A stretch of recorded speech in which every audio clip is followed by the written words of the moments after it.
What's happening, y'all? We're here with Susan Ansman. She just got done with her panel discussion on the future of sports. We're here at Elevated Game, part of LA Tech Week.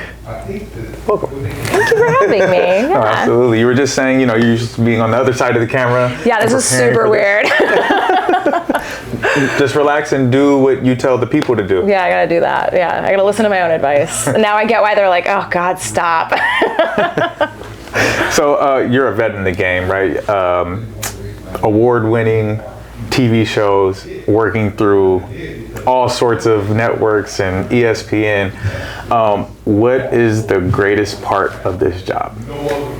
I feel like I'm doing the job that I've always wanted to do, right? Like, not even that I wanted to do or knew that I wanted to do, but I think the best part is I love what I do.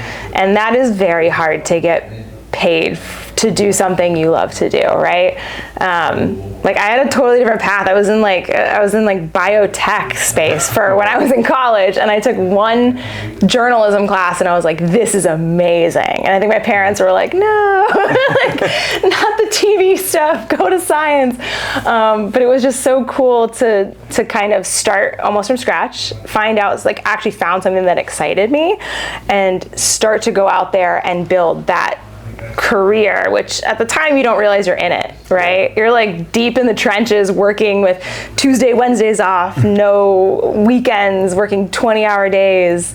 And that's even like corporations, you know, and the grind. And I think people don't get, like, you have to be in the grind, but you don't realize you're in it when you're in it. And then all of a sudden one day, like out of the blue, I had a colleague of mine call me and say, I have this opportunity to go freelance. And I was like, wait, what? Where am I? Like, am I the person that you want for this? Is this my job? And so, yeah, so it's cool when you realize, like, I've been working to this moment, and you realize what it is you were working towards.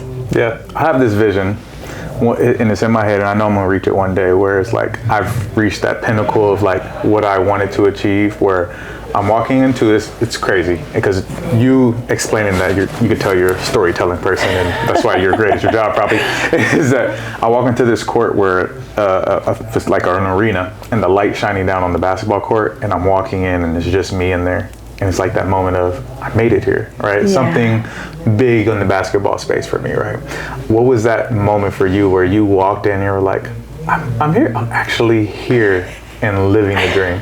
It's funny because I thought it was when I went to like LeBron James's house, because you're like, this is crazy. But it was kind of another moment with him when I was in Paris for Court of Gold, and being called to produce on such an incredible documentary that Jake Rogal directed, and being in charge of Team USA, right? And I just remember walking, it was like after Team USA had won, and I'm like hiding in this tiny little corner in the locker room because I'm not supposed to be seen by any cameras. And so I'm just like hiding, waiting to like run out the back and film them popping champagne. And the only person to run back was like LeBron. And I just see him like sprint past where I'm at in my little corner, sprint back, like give me this big like lifting hug. And I was like, oh my God, congratulations. And then he runs away, and I was just like, is this real life? Like, did I just watch the most insane comeback in history of like the Olympics with this super team, and like this athlete was just like so excited. That was my moment. I mean, I wish it was on like it was when I walked on the court or something, but instead it was in like a janitor's closet. But that almost made it more surreal, where you're like, this is just, and I was by myself. Like, the rest of my crew was like hiding in the other corner. And so I'm just like sitting there going, oh my God, I'm like, this is fucking insane. That's amazing. That's amazing. There's a presence, right? So I've actually been able to work with LeBron on the court for the past few summers. There's a presence about him, right? And then you're around the top players in the game. Where's the focus and the focus of the storytelling part, right? This is all about the story at the end of the day for us who are viewing this, right? You're in it. Where do you get them to focus on that storytelling, or is that what, like, you have to find the story and what's naturally happening? I actually prefer to find the story and what's naturally happening. It depends on the production, but and the athlete, honestly, because there are some athletes out there who actually come up to you and they're like, hey, what do you want me to do today? Like, what do you want to film? Like, how do you want to film stuff? And then there's some guys that are just like, this is my day. Make a story out of it, right? And I think it's more challenging to do it that way, which I also probably tend to lean to the more ridiculously challenging stuff, which is, don't know why, but I do. You get it? Anthony Edwards, in Starting Five, season 1, I'm like, man, he was in his own world, and it was cool for us to see, right? Like, oh man, this is actually just who he is. And his director Trish did an amazing job with Ant, because she like let that man be him, and just like was bringing home all of this stuff to the editorial team that was able to just throw it up in the air like gold, right? It was just because he allowed himself to do that. And I think Kevin Durant was actually someone like that for season 2, where you would just kind of show up and you just ask to be there. That's all I had to do, was ask to be there. And someone that's willing to kind of participate and give their story in that way, it's just so generous that you're like, I gotta make this the most amazing story on the planet. So like, even if he did just spend the day at his house, taking a nap, hanging out with his mom, doing whatever, it's gotta be amazing because I got to be there for that. And it's not to say like this moment in time's on a pedestal, but you just want to do somebody justice to their story, right? And so that's, I think, where guys like that are at a higher level, they'll let you in. It feels like they'll let you in if you are going to be authentic with what you give back. So that's awesome. So we're here at Tech Week. The technology and where storytelling is going, and the ability to capture so much and just put it and distribute it to people, right? Where do we see that going, and what is the impact it's having on the overall industry? Oh, there's so much content out there, right? Like it's almost an oversaturation in the market, and it's hard to funnel that in, right? And so I don't really know what's going to stand out over the next couple years, because it feels like streaming is the thing that exists. Streaming is the way to go. Now, is that streaming live? Is that streaming on platforms? Are things are kind of merging back together? Like you saw Spotify and Netflix have kind of a thing going now where they're putting podcasts on their platform.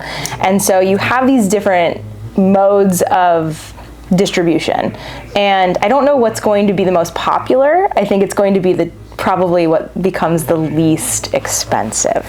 That's, I think, what's going to go for it, because massive documentaries at scales of things like they cost so much money, and you get, of course, like, because you're putting that money in, you get the most amazing product, but it's not going to be sustainable to do that for every sport at multiple times a year for any company. And so I think having maybe these smaller platforms start to do things where it's a little bit less intense, like the schedule's smaller, or it's like smaller equipment, or athlete first, where the athlete's the person in charge of distributing that, like we were talking about with John Morant up there and having his own stuff with, you know, James Harden and his amazing shooter Kenneth. They're producing their own content. And so Ant right now is doing his own YouTube show, right? He had his awards show the other day. Really? But he has his own, like a lot of these guys have their own shows now and their own platforms, and you don't need these larger companies. And I mean, not to say that you don't need the people making it, because we love the people making it. We love to do stuff for you. But I think having larger platforms, it's going to have to be very enticing for them to get the content. It's going to have to be monetarily smart for them to get the content. But on the flip side, if they don't get that content, these guys are going to put it on their own. So it's hard to say which platform is going to succeed in the next couple of years, because right now I feel like is a true turning point with a lot of things. Yeah, absolutely.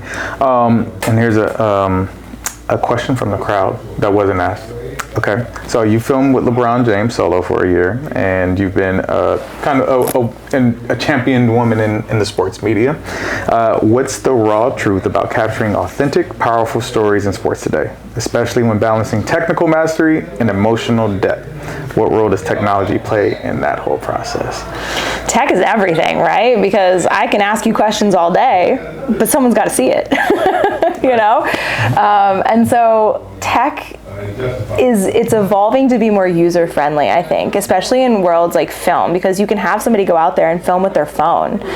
For this show, I became a DP because it just was more financially responsible to have the person go out, to not have to pay for a gigantic crew of people to go to somebody's location when you may not shoot, right? Like as we were talking before, some of these guys have other responsibilities. They may not come, they may not show up for the day. And it has happened over the years where you pay for these giant crews and nobody's there to give you content. So having the technology at your fingertips and being able to learn that technology in a efficient, smart, just a digestible way is going to allow this content to get out there. But yeah, you need that tech. You need tech in documentary spaces. You need tech in film spaces. How that tech evolves is going to be very interesting over the next couple of years, I think. It needs to be more inexpensive. Not the people. The people should be getting paid what they're getting paid, right. But the tech should be more inexpensive, and I think that's where things have been headed and leaning, which is great. But yeah, I think it's going to be interesting to see what happens with who's making this content and who's going to be able to film it and put it out there. And you spoke about it actually early on, that you've kind of fallen into your purpose. What does that feel like? And for the person who's aspiring to maybe be on the media side of everything, how do you find that purpose? You gotta have some tough skin. I mentioned it up there. It's like I tend to be very self-deprecating, but in like a confident way. Like I believe in my skill set. I believe in myself and what I'm doing. But yeah, it feels very crazy to be doing what you're supposed to be doing. I don't know how to describe that feeling to people who are working there, because I didn't know if I was doing the right thing initially.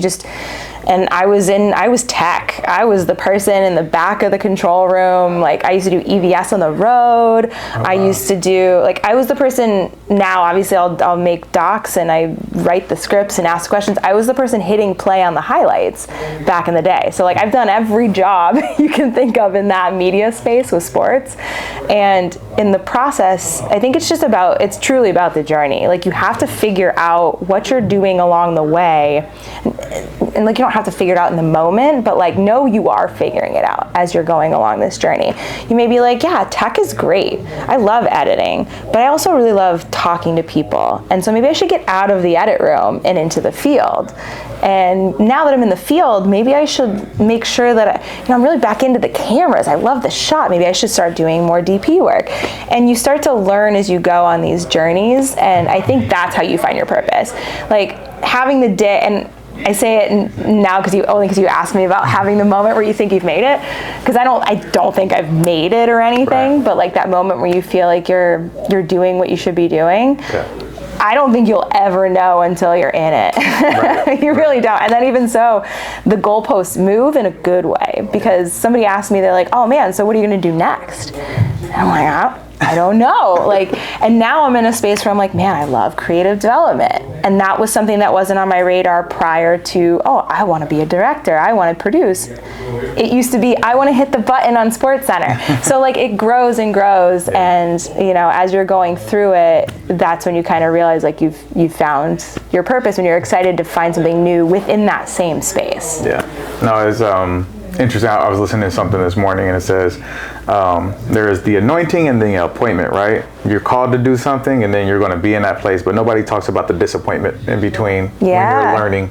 And it's a part of everybody's process, right? We all climb, hills and valleys throughout our life, and we don't recognize that in that valley, like you said, you learned everything so you could get to this moment where you are managing a team and doing everything because you were pressing play in the background, so the technical side of everything, but now you're moving all the way to the creative side because of those hills and valleys. And some of those valleys didn't even feel like you were in a valley because you're just going and enduring. And so I love that message for people. It's right? Important, honestly, that shitty grind where you're not sleeping or you're not doing the job that you want to do, it's okay to feel like those moments aren't right for you, or like, oh, what is this working towards, whatever.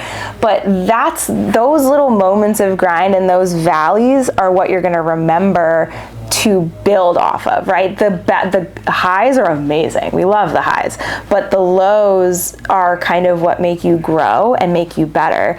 And when you do these like building levels, right? I know these people like they'll graduate film school or they'll graduate college and journalism school, and they're like, I'm gonna go work and be on camera, and I'm gonna go do this, and I'm gonna direct movies, and it's amazing, but you need to learn all the steps before you get there to be great at it. Yes. Like, I feel like when I left, I learned about everyone kind of has one job, right? One focus, and that's what they've been doing for a long time. I did 300 jobs, right. You know? Yes. And while people look at that and they're like, oh, is that who we want? It's like on paper it's weird, but then when you get to know somebody who's done all these different things, their skill set is so unique that when things go wrong in the middle of the field, because they always go wrong, and that's totally fine. If you're somebody who can play jazz and have that backup knowledge of, oh man, the last time I was here when something blew out, or hey, if I need to transfer something. I remember like this crazy time when I was in Paris when Wemby got drafted and they needed something for SportsCenter last minute. I was out there doing like a long form piece on him, and I was like, oh, I got my laptop. Do you want me to like edit this together and send it over? And they're like, yeah. Like, yes, please, yeah, okay, and then like problem solve. But that's the thing, is like learning all these little stages of how to get to that job, and learning other people's jobs is going to make you so good. And so when you think you're in a valley, when you're doing like grunt work, that will come in handy so much later in life. And so having that perspective change, where things you think they're bad, but truly they're going to make you great. Awesome. I'm actually going to ask Karina if she has questions, because she works. So first off, if you're looking into mentoring, I'm recommending her to you. She's my creative director and does all of my stuff, and she's awesome, has great vision, and works in the sports space a lot. But I know she had a question. Please. So also, yeah, like more women in this world, please. No offense, you're amazing. Oh no. This is impossible without the women in this space. So yes. Because you have to learn everything. You have to learn editing, you have to learn all the tech side, but you also have the creativity. How do you keep like innovating your creativity while tech is upgrading? I mean, so many cameras come out where there's SDs. Like, you have to learn all types of things, SSDs, why this one doesn't work anymore, blah, blah, blah, but then you want to keep the creative side. How do you balance it? Oh, it's so hard. And it's okay to admit that, right? Because I think people who say it's easy, they're lying, right? Because I get the appeal of having one job. It would be amazing to just focus on, I'm just gonna like write the questions and ask the questions, and somebody else will book the crew, somebody else will film it.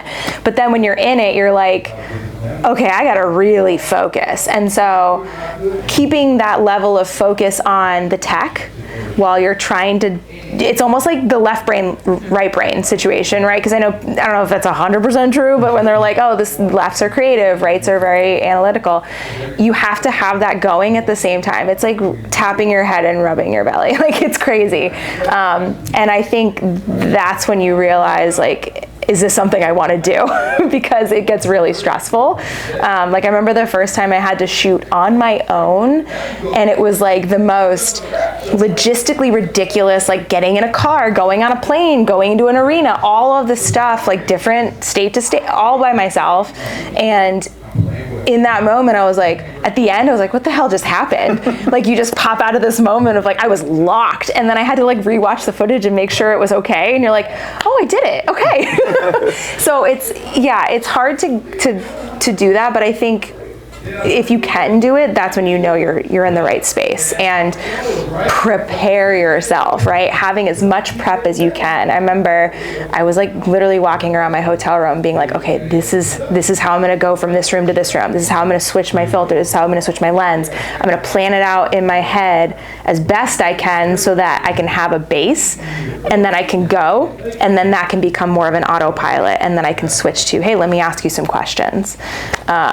But that's always going to be a really difficult balance, to go from one side of your brain to the other side. But it's clear, it's it almost feels more rewarding when you do it, because then you're like, holy shit, I did it. Like I was able to actually create ideas and do this while actually capturing the content itself. Amazing. Ladies and gentlemen, Susan Ansman. Thank you for having me. Thank you very much. Awesome insight. And that's it for right now. Go watch Starting 5. Yes, go watch Starting 5. It just dropped at midnight.